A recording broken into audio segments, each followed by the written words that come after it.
Welcome back, everyone. Our next conversation will be about data and AI, but sit tight. At first, we're going to hear a message from our sponsor, David Hogan, the Vice President MEA at Nvidia. Hello, my name is David Hogan, and I help drive the artificial intelligence and deep learning revolution at Nvidia. I'm pleased to join you today via video. Today, I'm going to talk to you about the importance of AI, of responsibility, of trust, and of investing in Europe to make it a world leader in artificial intelligence. But first, a little bit about Nvidia. Our chips have revolutionized computer graphics, and now we're doing the same for AI. Nvidia powers many of Europe's supercomputers, including Europe's fastest at Jülich in Germany. We also power 4 of the recently announced Europe HPC computers. In addition, we work closely with many European companies and research centres such as BMW, where we collaborate closely on their factory of the future. In addition, we have some long-standing relationships with other organisations in Europe such as Siemens, where we worked together for over 10 years on computing and visualisation in support of their medical imaging devices. Nvidia also partners with organisations such as Atos, bringing accelerated computing to customers throughout Europe and the rest of the world. Our acquisition of ARM, once complete, will allow us to invest even deeper in Europe and make the region a major Nvidia centre of innovation, which is truly exciting. One programme, though, I'm really passionate about and proud of Nvidia is our Inception programme. This is a global programme for startups focused on science and AI. We have over 1,500 members in Europe alone, with 350 in Germany and 280 in France, for example. We help them with investment, skills and training, and forging connection with key industry partners in the ecosystem so they can scale and grow and be successful. A great example is Kinetica.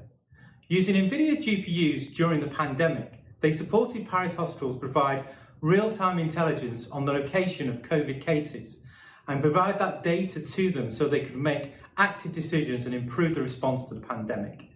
That really shows the value of this technology and what it can mean for society. I truly believe that AI is a force for good, and we could recite many examples of this. But this story illustrates one thing that's core to the way Nvidia works. AI and technology is a force for good. Every innovation at Nvidia aims to improve the lives and address global challenges. In 2020, we directed the power of our technology at COVID-19. COVID won't be the last virus, but it could be the last pandemic. AI can help develop computational defense systems to detect threats earlier, contain the spread, and speed up development of vaccines and treatments, as well as monitor and support the testing regime. But furthermore, following on from the pandemic, computing and AI can enable industries to recover, build new platforms and business models, and enable them to truly grow again. But we also share Europe's resolve in ensuring that innovation is done in a responsible way, in a way that serves people and society. And as AI becomes more ubiquitous and a part of our lives, we welcome Europe's efforts to create rules that allow AI to develop in a trustworthy and responsible way. Europe is stepping up to the painstaking and pioneering work to develop a regulatory framework in AI. This is a huge challenge, but it's also a huge opportunity. An opportunity to create a framework that the rest of the world will embrace, in the same way as people have embraced GDPR, which has become the global best practice in data management.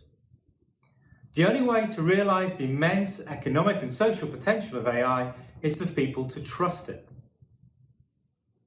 If a computer says no, people need to know why. Whether for a job, a loan, or even for medical treatment, if we don't understand how decisions are made, we won't trust them. That's why techniques like explainable AI are really important. Explainable AI, or XAI, is a set of tools and techniques that help people understand why a model makes the decisions it does and how it works.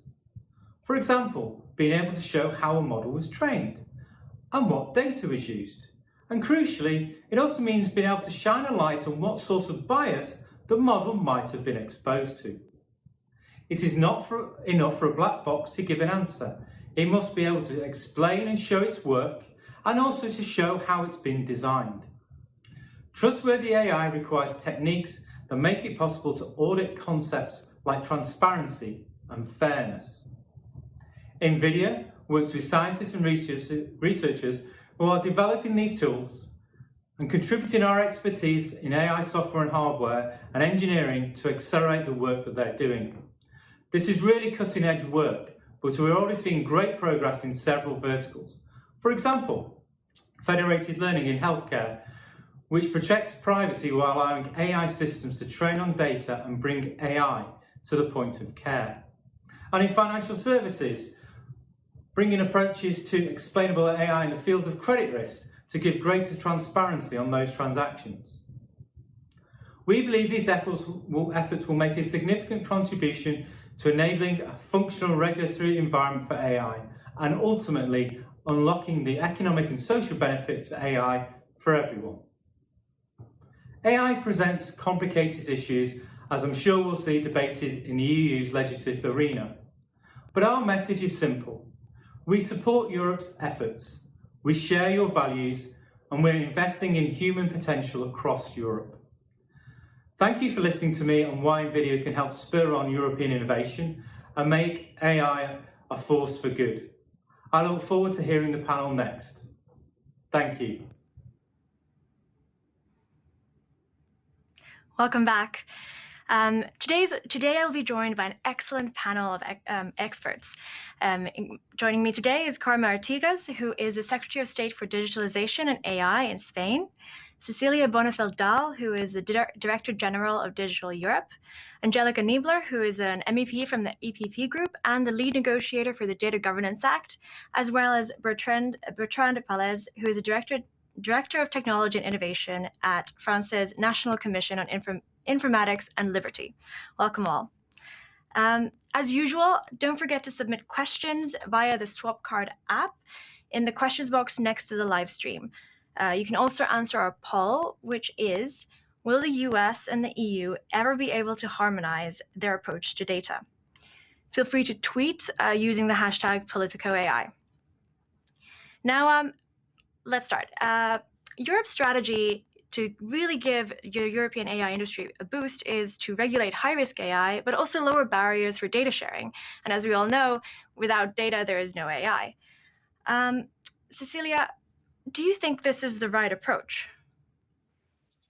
Well, I think having really good quality data sets is actually crucial for the adoption of AI. And I think David Hogan from Nvidia gave some great concrete examples on why this is important, but also where we should focus to make sure that it's also done in a good way. And the Commission has come out with a proposal on AI and data governance now.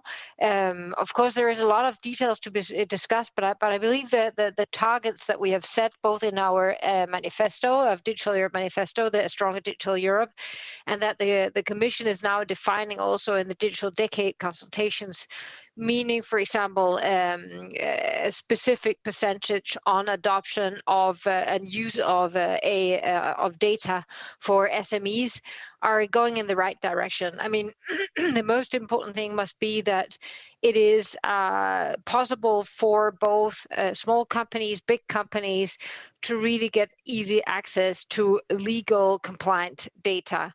And how do we get there? It's not easy. I mean, we have set a target that 50% of SMEs should be using big data analysis. Right now in 2020, that number is 12. So there's still a long way to go. I think the creation of the data spaces and also looking at how we govern and make intermediaries to this data is absolutely crucial. And this is one of the reasons why I am also hopefully joining, at least running for the Gaia-X board, as I think this is one of definitely the most important targets of Gaia-X also. And then, of course, that we harmonize data access in the EU. There is still a lot of problems, especially for smaller companies, actually to get data enough. So I think we're going in the right direction. I think we have a long way to go. We have a huge untapped potential in industrial data. Actually, also we have advantages competitiveness-wise in data platforms and industries. I think in Germany, the latest research shows that there are 60 big industrial data platforms just in Germany alone, and we really need to focus at how we leverage that to a scale across Europe, across the world for that matter, these competitive edges. Instead of really focusing at what's wrong in the current ecosystem, Europe should really take their own place and focus at their strength. And maybe lastly, just on your poll question, will EU and US ever be able to harmonize their data? In the end, it's data privacy rules. I think it's again, it's not an easy fix. It will take years. It's about surveillance laws. It's about security frameworks. It's about legal proceedings. And that will take time. So right now, short term, I think it's also really about the data protection authorities to define a framework that we can use in the meanwhile, so we can transfer data. I can tell you that only 9% of the companies that are based in Europe does not transfer data outside EU. So this is not this is the on equal footing a problem right now for European companies as it is for US companies. But really focusing at where we are going and leveraging our strength and getting the data spaces in place and a clear, innovative, friendly governance model will be absolutely key. Great. Now, the European Commission unveiled the Data Governance Act, which aims to create a structure for governance. And later in the year, we'll see the Data Act, which will regulate data sharing. Now, Angelica, how do you ensure that data doesn't get siloed and it's actually used for innovation purposes? Well, actually, I think it's really all about trust. So what we want to do here in the European Union, and colleagues in the European Parliament are intensively working on the Data Governance Act right now, and we have listened to a lot of stakeholders involved.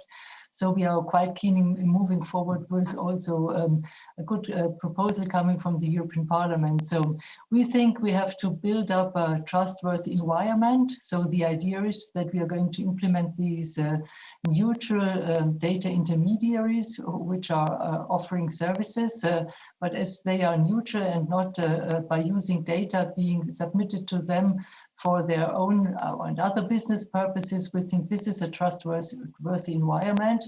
And we hope that by doing that, by establishing the framework for these data intermediaries, by establishing this trustworthy environment, we go for a lot of data sharing in the European Union, which is needed for AI applications to be run.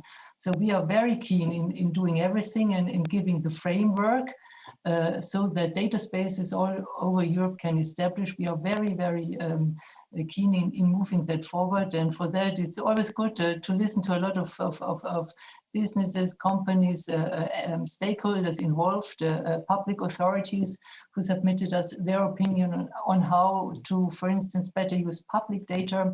So we are keen in getting that done by using this concept of data intermediaries. Further, we are talking about data altruism. So we think that is also an issue we should properly address. And of course, what we want to achieve at the end with the DGA is what we have achieved with the GDPR, that this is a sort of role model for other regions in the world. We think with the GDPR and the Cybersecurity Act, we have shown in Europe that we are very sincere.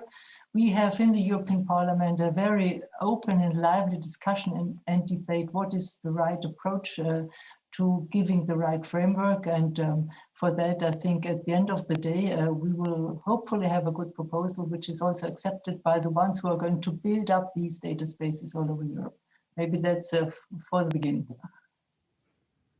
Great, thank you. Now, Carmen, last December, Spain unveiled its AI strategy.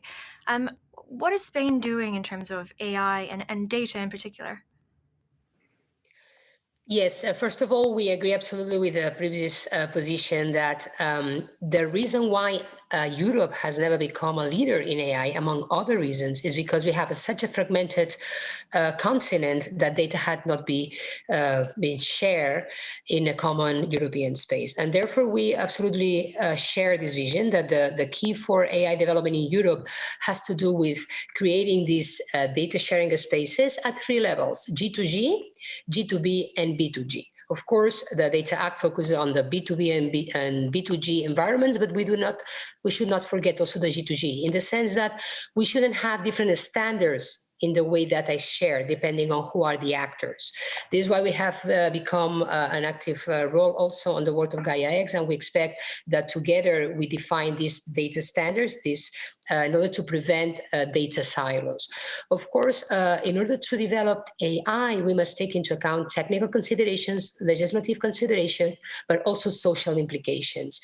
And this is why that in parallel with the data sharing standards, which are key, and all the legislation we are going to develop at the European level, so that these data exchanges are based on GDPR rules for personal data, but other equivalent rules for industrial data, which is going to become as important for our competitiveness in the future, our personal data is for our society.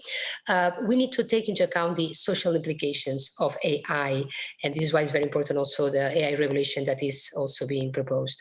We also have a human-centric approach on technologies and ensuring that everything we develop at the data or AI level is not going against the digital citizens' rights. And we have launched this Charter for Digital, for rights of the citizens in the digital era, in which, among other things, we propose things like explainability, of course, transparency of algorithms, and the right not to be discriminated by an algorithm. So it's like a building block. We need to ensure that there's a common standards for data sharing, but also that some strategies are in place.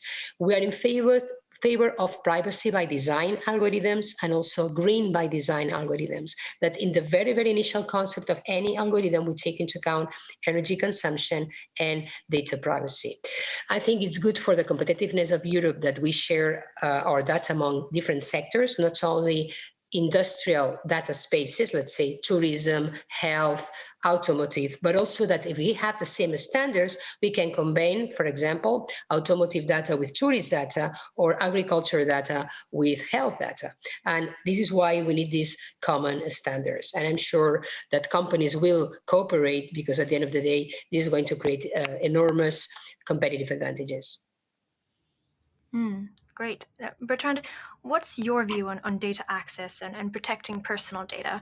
Like, what protections are required that people's privacy is upheld? Yes, thank you for inviting me. We often hear that GDPR can be a problem for sharing data, but I believe that there are two type of issues that prevent companies to share data. And the first one is the one that was mentioned by Angelica and Cecilia, is the fact that people may not have the strategic incentives to share data. They may not have the trustworthy environment that has been mentioned to share data, and that they do not trust, for instance, their competitors or their partners to share their own data with them. So I think the main goal is to provide that framework for companies, and also to answer some of the questions that may arise from GDPR interplay with data governance acts. And this is obviously one main point of focus of the data protection agencies and the CNIL in particular. So we will obviously for personal data, GDPR is applicable, and we want to apply GDPR to new AI requirements, new needs for AI. For instance, you need larger databases for training, but you also have new technologies, privacy by design technologies such as federated learning that has been mentioned by David Hogan. But we also feel that in most cases, it's not the legal issues that prevent companies to share data, but more that they need an actual framework to do that in trust. Great, thank you. Now, the Data Governance Act wants to create a way to empower consumers and allow them to use their personal data or choose how their personal data is used for innovation through these data intermediaries that Angelica mentioned before. Now, some privacy groups have argued that personal data should be excluded from the DGA. Angelica, what do you think? Well, actually, I don't think so. So we have a very good working regulatory scheme for personal data, but of course, industrial data have to be dealt with in a different way. So as regards personal data, this is governed by the GDPR, which is good.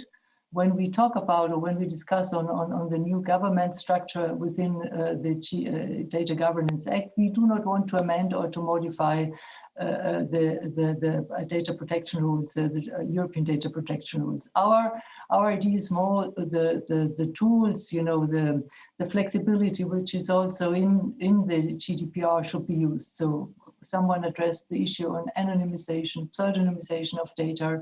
The privacy by design was mentioned. So I think all these instruments which are available should be used when, you know, establishing this sort of data spaces in Europe.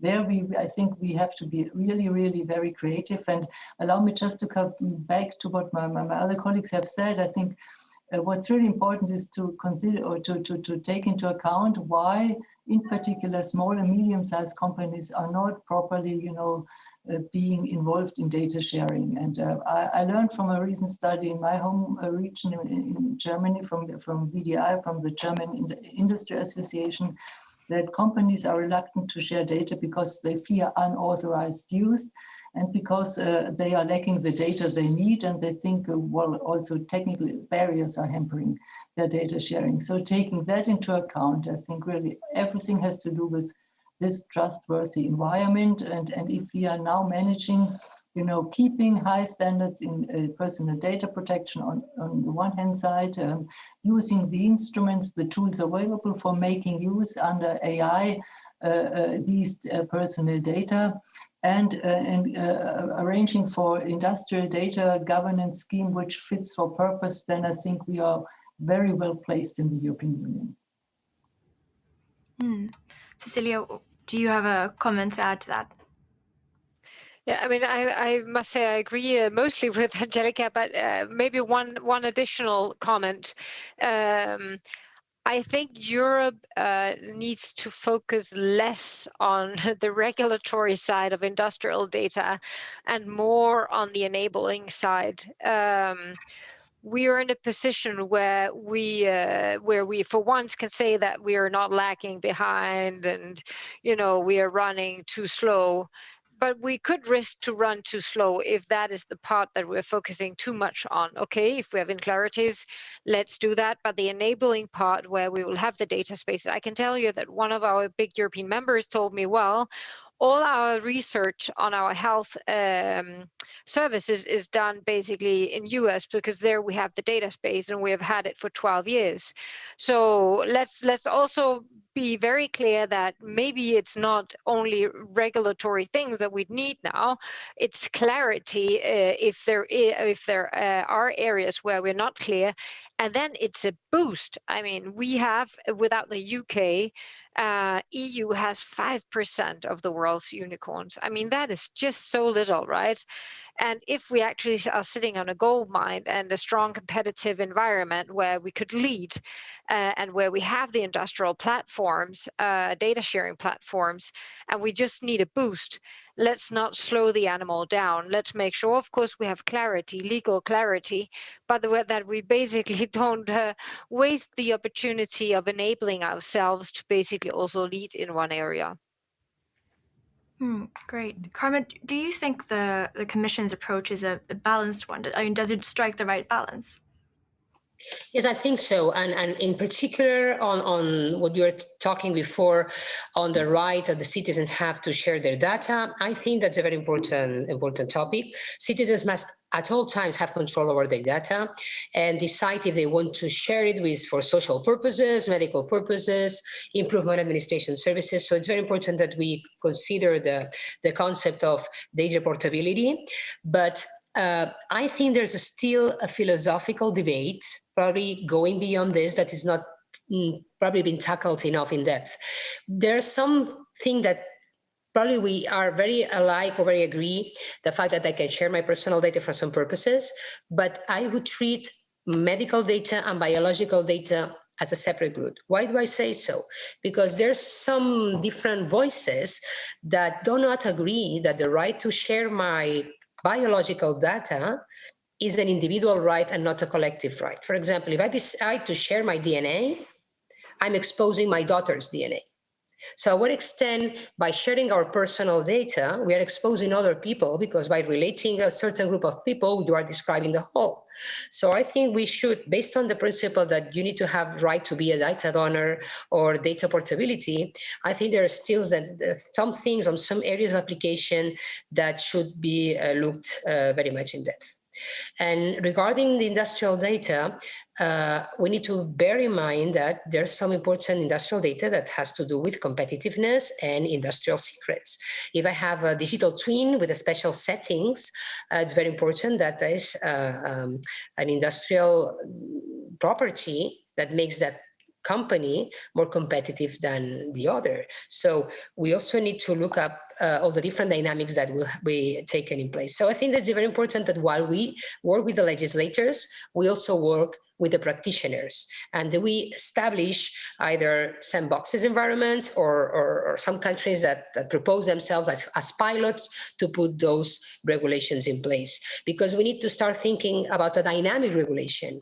Probably what we regulate today will not probably be valid in 3-4 years time, because AI and technology is evolving so fast that probably need to have like a Scrum or Agile approach also on regulation, and just putting that as a challenge for the European Commission.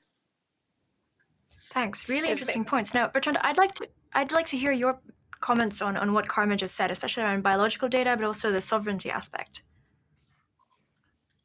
Yes, thank you. I think regarding biological data and the particular case of DNA, it's a very complicated case that is not very complicated but very specific. And in my views, GDPR is already protecting this type of data with a more important emphasis on the user control. With, for instance, you need some explicit consent in order to process this kind of data, and I think we also need to go through that. I also feel that when we want to master the data sharing and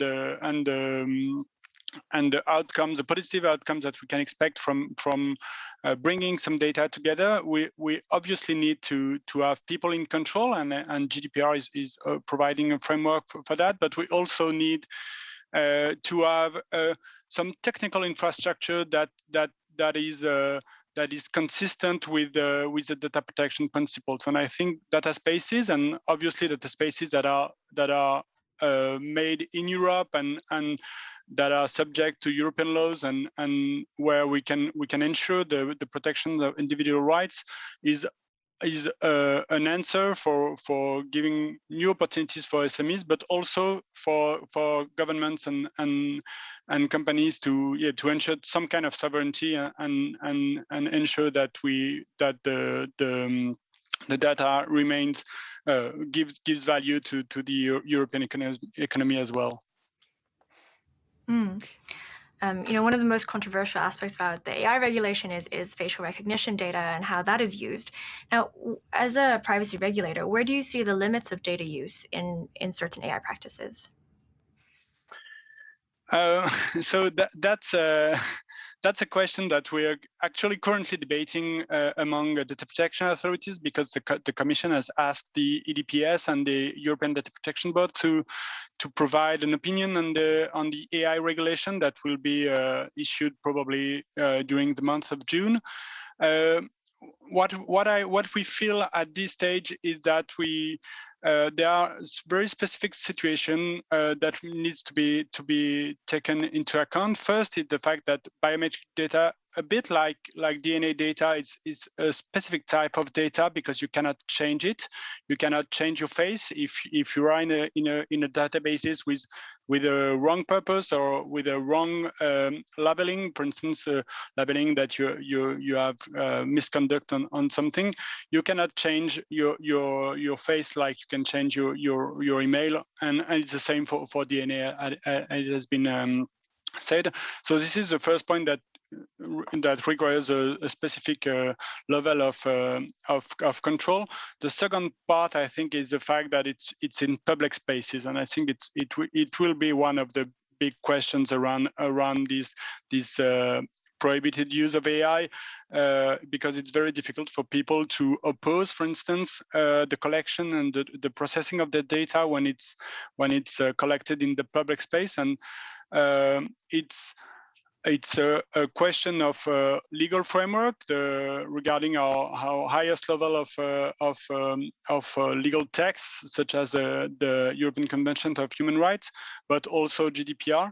And it's also a political question of what kind of society do we want to have in a technological point of view. And in our opinion, as a privacy regulators, what we will look is always, is it proportionate? Is it something that is needed? And we don't feel that if in any case, this very specific type of use, such as by facial recognition in public spaces, are strictly controlled or banned, it will not have a major effect on the development of AI in Europe. I think in most cases it won't be it is not the main use case for AI in Europe, I hope. Carmen, where does Spain land on these bans? On the facial recognition in open spaces, we think it would be very recommended to have like a moratorium of 2 years to understand how this can be regulated, self-regulated by technology itself. I think it's quite dangerous that we put just this technology in place in open spaces, and that's giving a level of surveillance that we do not expect that there is any justification for doing that these days. And that's something that we are regulating, as I mentioned, in our Charter for Digital Rights. We are very concerned about these abusive uses, because if we do not regulate it on time, then we cannot recover. We won't have a second chance. And this is why I think that it's more interesting to have more reluctancy to just use it for public bodies on the open space. Of course, facial recognition needs to be developed, and there are a lot of use cases which are not critical that can be adopted by companies and by industry, and also for public administrations. But in this particular sense, we are very concerned. Great, thank you. Now, in the Data Governance Act, one of the most controversial aspects is how much data is stored in Europe. Now, Angelica, do you think, can Europe compete against the US and the China if data is stored in Europe? And if so, why and how?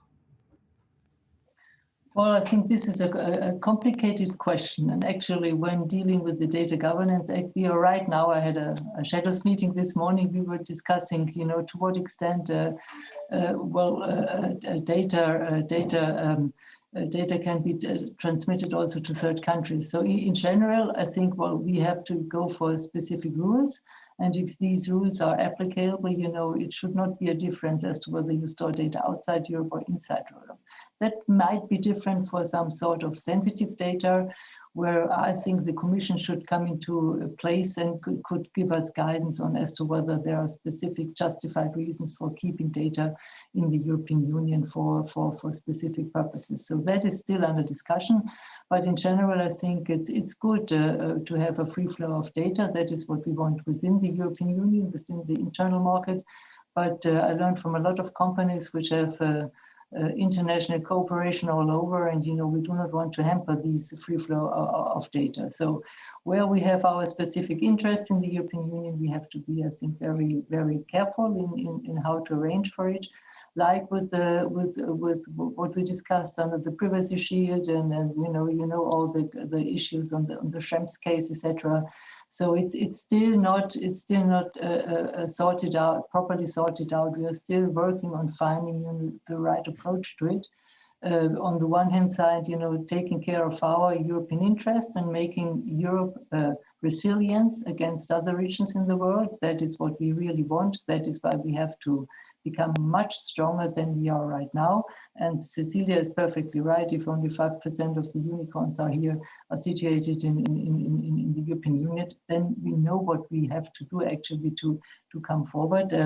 But on the other hand, Europe is a continent. We are open. We are trading with partners all over the world. So for that, we have to take that into account as well. So sorry for not giving you a clear answer, but it's still not yet sorted out. We have a lot of discussions on that, and it's a very critical question. And maybe at the end, let me allow to stress that, for us, maybe we can go for a governance, for a regulatory scheme. It only works if industry, if academia, if public bodies, if everyone is accepting this regulatory scheme, and if everyone thinks this is a scheme which is trustworthy, where you can rely on what's going to be done, they do use my personal data, industrial data, only in the way it was agreed upon. So I think if we manage to do that, then our hope is, and our expectation in the European Parliament at least, is that, also companies undertaking think this is the right place also to store, to process, to store data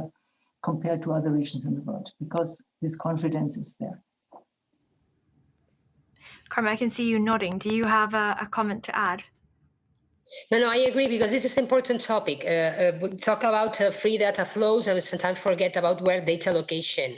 And data location is very important. And I was just thinking, my colleague was talking about the importance, for example, of keeping our children's data inside of European territory, even though this data is used for e-learning in multinational platforms. We have seen during the pandemic that the big digital companies have shared for free, and that has been very positive, because many of our schools in Europe have had access to e-learning because of those platforms. But I would not like to see my children's data, any copy of my children's data, outside of European territory. And that's something that new users or new risks that we must bear into account. So I'm more in favor of having, of course, a cloud processing based on data centers that are physically located in European soil. And for me, that is a very important part of European sovereignty. European technological sovereignty has to do with European data sovereignty. And the fact that we ask our data to be located in our territory, I think is something we should ask. This is not going against any data flow, because as you can see, data can be exchanged in many ways. Technically, you can share metadata without moving the data itself, or when we're thinking about creating European data spaces, it doesn't mean that we have huge copies of every data which is distributed in the territory. There are many ways to process that data in a distributed manner. Something that technically probably need to find ways when we can allow for a digital single market, allow for data sharing with other countries with fairness and security, complying with regulations, but at the same time, keeping this important asset, which is European citizens' data and European companies' industrial data on European soil. Great. I have a question from the audience. Now, Benjamin White is asking, China has become an AI leader because of data localization practices. As Europe is lagging behind the US and China and Japan in AI, why should Europe not follow data localization policies which have been so successful in China? I think, Cecilia, do you want to give this a try? Yeah, I'm happy to give that a try. So let me just mention a fact. So 86% of all growth will come outside Europe. And all our big successful companies in Europe are global. I think sometimes when we discuss, I think Europe has taken a choice. We are an open economy. Our success is really also based on international trading partners and trust between those. So I don't think we should choose the same path. That is how I see the things. If we start that path, I think we will go down a path that we are unable to see the consequences of. That does not mean that we should not build our resilience, or that we should build even more capabilities and innovations. but we shouldn't do that to protect ourselves. And then I think we need to discuss, so if I look at, for example, Bertrand, he mentioned we have GDPR, we have IPR rules, we have very strong regulations in Europe, and they apply in many cases on AI. Then there are different discussions. Then there are, public use of surveillance by artificial intelligence and facial recognitions. This is one discussion, but that is a discussion of political regimes and trust. And some countries, there is trust enough, there is a system that works, so therefore the answer is maybe yes, other is no. So this is a political public discussion. Then there is another discussion, like with Carmen, that says learning data from children. Okay, this is also a public discussion on public data. Then there is the industry. I mean, this must be the choice of private actors on how they share their data. I mean, if you have monitoring of the heat within a machine, I mean, nobody cares about that data in the sense that they're not violating anything.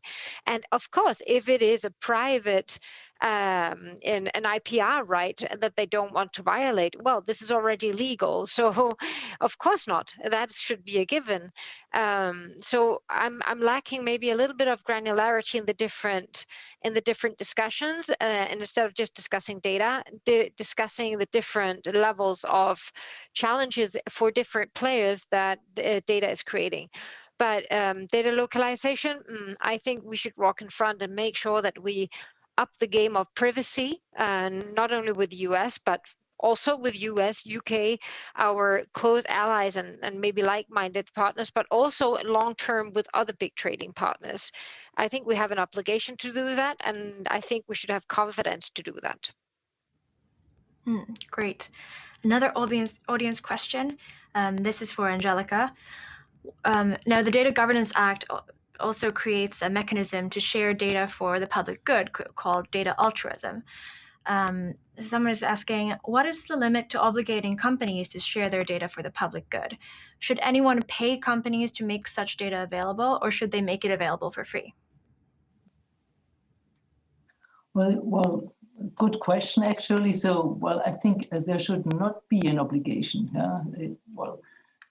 I think maybe if we have a lot, let me start from another point. In the Data Governance Act, one big pillar of this act is to make public data available. So right now we're talking about commercial data, we're talking about personal data, but we have a lot of data sets in the public bodies, in the public authorities. And for that, I think it's very good to have, via the Data Governance Act, also provisions, regulations inside this Data Governance Act, which allows, for transferring public data to this trustworthy environment, our data intermediaries. So I think that's already a big bulk of, and if you look at the data available, I think that's key. That also, we get rid of the national data silos, we get rid of the regional data silos, and the data silos which we have in all the public authorities. So in my region,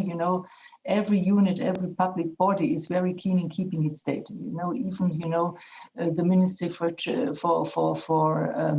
Transport is not happy to give its data set to another ministry in Bavaria, where I come from. So I think that's the first important step forward, that we allow, or we move forward to use these treasuries which we have here in our public bodies. And the other issue, what are companies doing with their data? This is a big question, and let's wait and see what the proposal from the European Commission on the Data Act is going to propose. I am not very reluctant in asking undertakings to voluntarily give data to public or for general interests. I think they should do so because they think it's for their reputation a good thing to go for also allowing for the use of the data collected by them. But I think we should be reluctant, honestly, in coming with obligations. And that refers back to the questions you mentioned before. what is our philosophy about it? So my philosophy as a politician, at least, is, if we arrange for establishing a framework, which is really attractive, also in comparison to the governance structure of other regions in the world, if we go for that, if it's attractive, then I also think that, it will be used. It will be taken on board. It will be a good market argument to say, listen, hey, our data sharing is concentrated in Europe. We use this data trust center, and we can confirm that we fully comply with GDPR, with cybersecurity. It's in Europe, and you really can rely on the users, on which purpose we are using the data. So if we really succeed in doing that, then I think we can boost the development of these data spaces. It's not that the politicians are going to do that. We can only go for that framework. And if we set the framework right, I really to hope that we have a competitive advantage in comparison to China and the US. Great, thank you. Now, one last question from the audience. Damien Flisak is asking how to ensure that data processing or text data mining by advanced AI systems does not lead to violations of the principles of fair competition by dominant tech companies. Who'd like to give that a try? Cecilia, do you have any thoughts on that? I'm not very sure that I understood the question, to be honest. If you can pose the question one more time. How to ensure how to avoid advanced AI systems, doing text data mining or data processing that'll lead to unfair competition. Well, we have competition laws in Europe, as far as I know. So I think if we apply our laws, I think we are pretty well covered. Big or small, who violates those rules will be within that framework. So I'm not sure I understand the position. Of course, if you have more data and is more innovative, then you do better, no matter what you are, a foreign or a European platform. That's how it is. Data is a part of being competitive, but if something is done against the competitive laws, everybody's equal for the law. Angelica, did you have a point? Well, just to add to what has been said by Cecilia, we have, when we talked about the copyright directive some last year and 2 years ago, actually, this was also an issue, data mining. And I think we now have rather clear rules in the European Union. The Copyright Act is now implemented in all the member states, but there's a difference. It's allowed, data mining for research and development, for the universities, and for educational purposes and things like that. But apart from that, I think it's a copyright question, actually, to what extent it's allowed or not. And then, you have to follow also the enforcement procedures under the copyright law. Great, thank you. Unfortunately, we're out of time. This was a really, really fascinating conversation. Thank you so much, all of you. I wish we could have gone on for longer. But our next session is at 2:10 Central European Time, and my colleague Vincent Manencourt will be moderating a discussion on the UK AI and data flows. So stay tuned. Thank you so much, all. Bye-bye. Bye.